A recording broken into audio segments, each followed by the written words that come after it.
கள்ளக்குறிச்சி மாவட்டம் சங்கராபுரத்தில் அரண்மனையை இடித்தபோது 2 கிலோ கொத்தமல்லி தங்க மாலை கிடைத்ததாக கூறி பண மோசடி செய்ய முயன்ற கும்பல் போலீசாரிடம் சிக்கியுள்ளது. நூதன கொள்ளை கும்பலின் பின்னணி என்ன?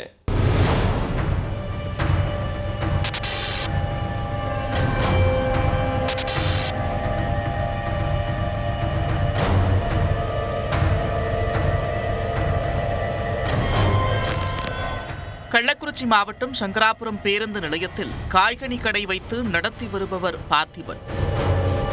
இவரது கடைக்கு வந்த வடமாநில நபர்கள் 5 பேர் தாங்கள் ரோடு வேலை செய்வதாகவும், கடந்த மாதம் பெங்களூருவில் உள்ள அரண்மனை ஒன்றை இடிப்பதற்கு சென்றபோது அங்கு 2 கிலோ எடை கொண்ட தங்கத்தால் ஆன கொத்தமல்லி மாலை கிடைத்ததாகவும் கூறியிருக்கின்றனர். மேலும் அந்த மாலையை விற்பனை செய்ய முடியாமல் தவித்து வருவதாகவும் கூறியுள்ளனர்.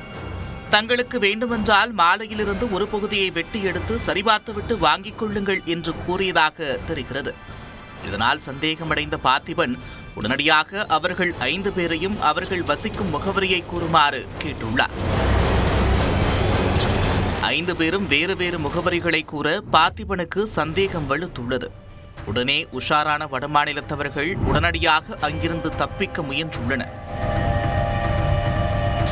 உடனடியாக அக்கம் பக்கத்தினர் மற்றும் பொதுமக்கள் உதவியுடன் பார்த்திபன் 5 பேரையும் பிடித்து சங்கராபுரம் காவல் நிலையத்தில் ஒப்படைத்தார். அவர்களிடம் போலீசார் மேற்கொண்ட விசாரணையில் 5 பேரும் போலியாக மாலைகளை தயார் செய்து இதுபோன்று விற்பனையில் ஈடுபட்டு வருவது தெரிய வந்துள்ளது.